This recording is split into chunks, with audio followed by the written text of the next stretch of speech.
సద్దలు రాత్రంతా నానబెట్టుకొని పొద్దున్నే ఇట్లా క్లాత్లో పెట్టేసుకుంటే మనకి మొత్తం వాటర్ అంతా పీల్చేసుకుంటుంది. మనము సద్దవడకు కావాల్సిన పదార్థాలు వచ్చేసి నానబెట్టిన సద్దలు మేము 1/2 కిలో తీసుకున్నాము. 1/2 కిలో సద్దలకి 1/2 కిలో బెల్లం తీసుకోవాలి. 2 చిప్పల కొబ్బరి అంటే దాదాపు 100 గ్రాములు కొబ్బరి, మన ఏలక్కాయలు. వడలు ఎలా ప్రిపేర్ చేసుకోవాలో చూద్దాము. ఫస్ట్ వచ్చేసి మనం కొబ్బరి మిక్సీ పట్టి పెట్టేసుకోవాలి. దాని తర్వాత సద్దలు కూడా మిక్సీ పట్టి పెట్టుకోవాలి.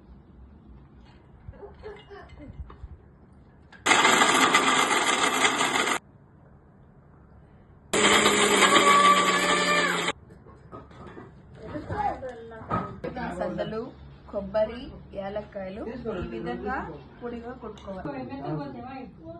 కొద్దిగా నీళ్లు పోసుకోవాలి చాలు. బెల్లం ఈ విధంగా కరిగిపోవాలి.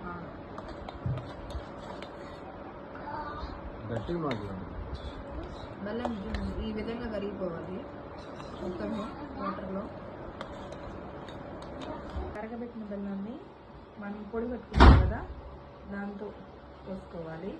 పోసుకొని కలుపుకుంటూ ఉండాలి మనకి వడల కన్సిస్టెన్సీ వచ్చేటట్లా.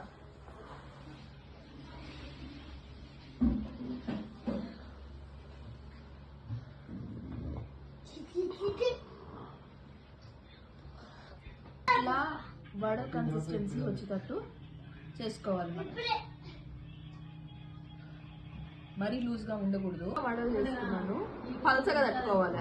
పలసగా తట్టుకొని మనం నూనెలో వేసుకోగానే అవి పొంగుతాయి. పొంగినప్పుడు అది మనకి కాలినట్టు తెలుస్తుంది.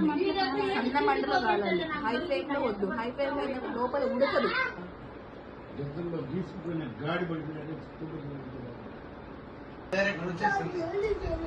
సన్న మంటలో కాలాలి. ఈ విధంగా పొంగాలి. 1/2 కిలో సద్దలకి 30 సద్దవడలు వచ్చాయి. ఈ విధంగా